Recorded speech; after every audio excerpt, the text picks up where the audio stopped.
Hi, this is Clark Bellin, president of Bellwether Wealth, and I want to thank you for taking the time to watch us with the Optimized Wealth series. Today I want to talk about rebalancing in a rate cut environment.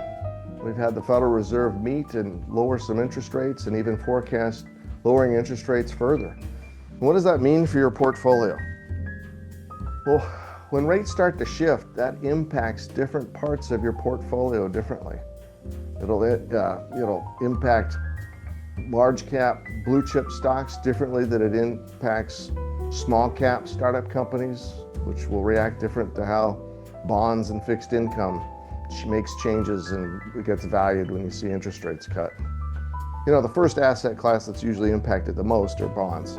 Bonds have an inverse relationship to interest rates. So when we see interest rates, fall, bonds that have been existing out there for a while, we typically see those rise in prices. But we also will see companies that are valued based off of future earnings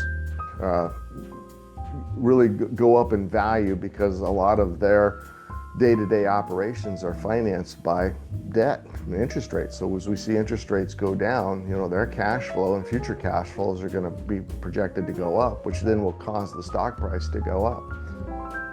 So it's important to kind of take a look at your portfolio and watch as the first few days start to unfold after they've had an interest rate cut as to how your different pieces of your portfolio will react.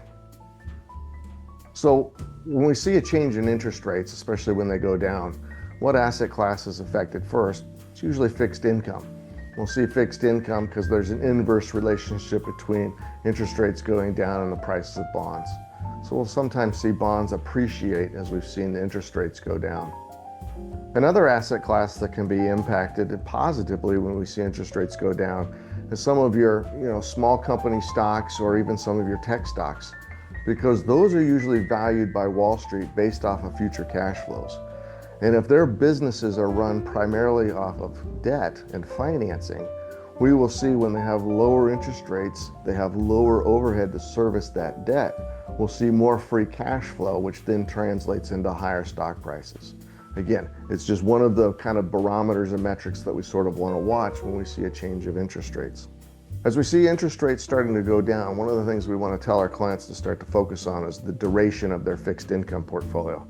Now, duration sounds like a period of time, but really duration is just a number. And the lower the number, the less price fluctuation there is when there's an increase or change in interest rates in the bonds. So a bond portfolio that has a very long duration will see more price fluctuation if we start to see interest rates go up. So it's just, if you think interest rates are kind of in a lower part, we might want to start trimming back that duration on the bond portfolio and just keep our eye on it. A lot of people are still feeling sort of uneasy about where the market is. We've seen the market go up, we've had headlines, we've interest rates cut.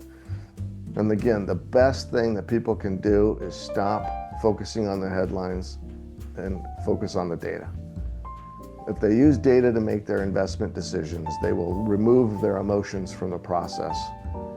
And that will give them a much better outcome than it will be if they constantly look at what's been going on in the marketplace and they lead with their heart instead of their head. We need to make small intentional adjustments to the portfolios, but sitting there doing nothing is actually the worst thing that a person can do. So again, as we look at the first quarter of next year and we've got some potential interest rates, I just wanted to kind of go over where I see the world heading. I appreciate you taking the time to watch this series of the Optimized Wealth series. Again, I'm Clark Bellin, president of Bellwether Wealth.